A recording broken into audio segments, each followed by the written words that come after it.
and welcome back to Stubbs Aquatics. On this episode, it's a bit of a chilly day, so we're going to take advantage of that and work inside today.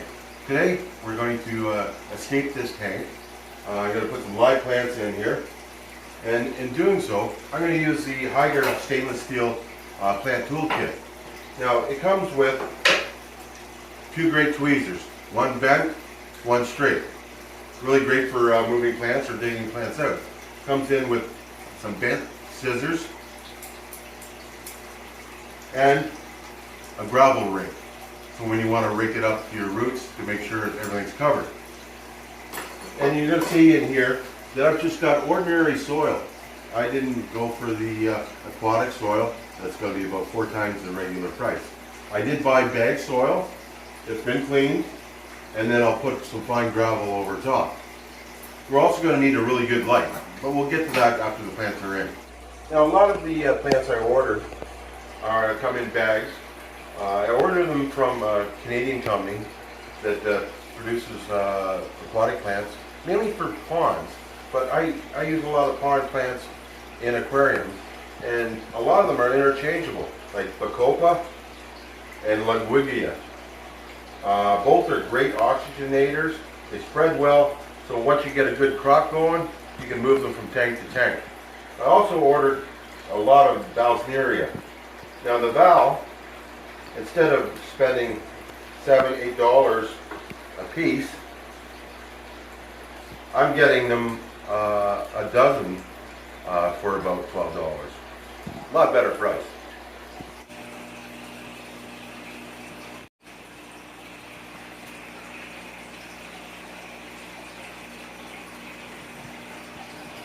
I'm going to try putting some Bacopa in here.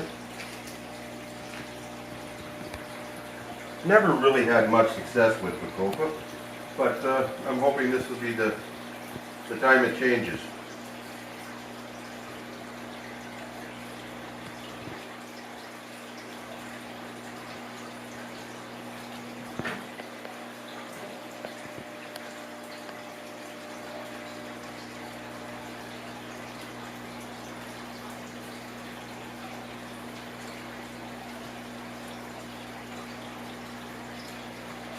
Pretty nice, healthy looking stuff.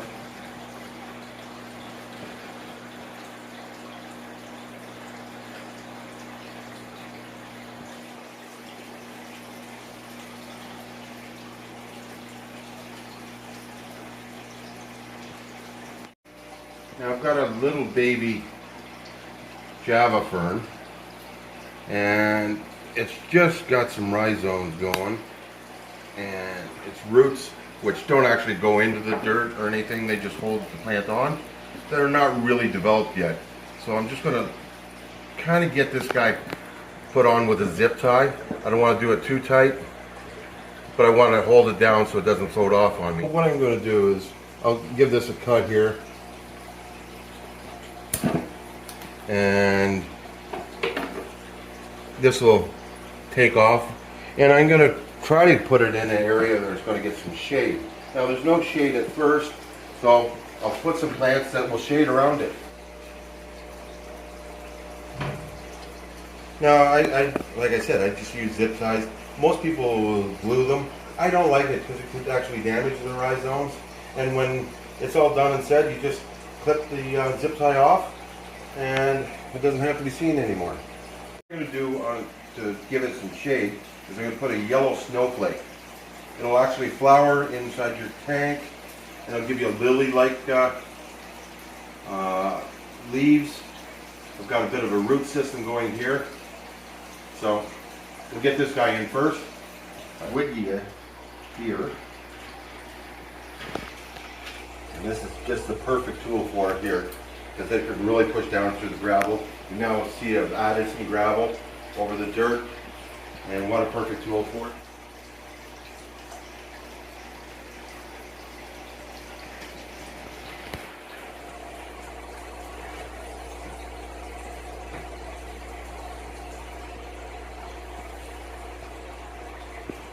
Simple. During this process, as we move on, I'm going to be putting a lot of what I call beaver sticks. It'll be going up and down to give it a lot of vertical look to it, but that won't be for another few days.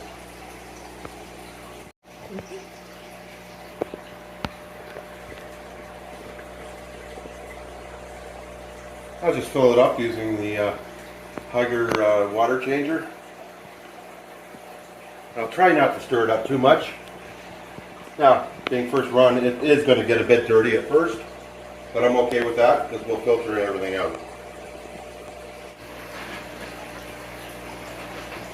You might have to tie these down for now. Probably get, or weigh these down.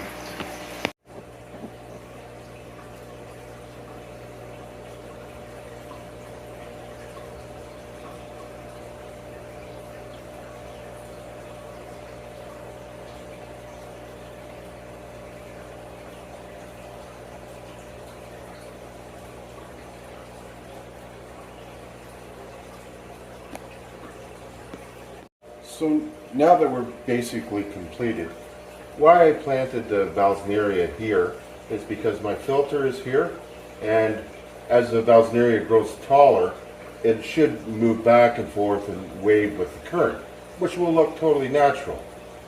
Over here I've got some rounded stone that I just collected. It didn't cost me anything. And I placed a rounded stone all together because if you're going to find that in nature, it's going to be together. So I wanted to look as natural as possible. Behind that, I placed the Bacopa. Bacopa is relatively inexpensive, and once you get a good foothold and it starts growing, then you can start using it in other tanks and in other scapes. Over here, you can see that I've started to plant some what I call beaver sticks. They're free of charge.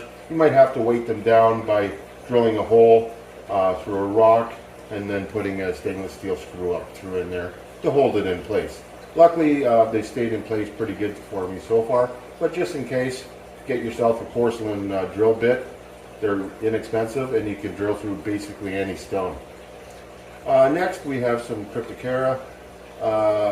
They should take off fairly well. They may die back a bit, but that's pretty natural with them. And then I've got a sword type plant that I've transferred from a different tank. And behind that I've got Ludwigia, and it should turn a little bit reddish, and it should go pretty tall and fill in the background pretty nicely. As we go on further, I've got a Java fern going, and then past that I've got yellow snowflake that's growing already, and behind that I've got a water lily from my pond. Now, as I've stated, I've added some plants up above. They're just going to grow their roots down below. They're just your basic normal house plants. They're safe for aquariums, like pothos and some spider plants and watering plants that should fill in nicely and grow.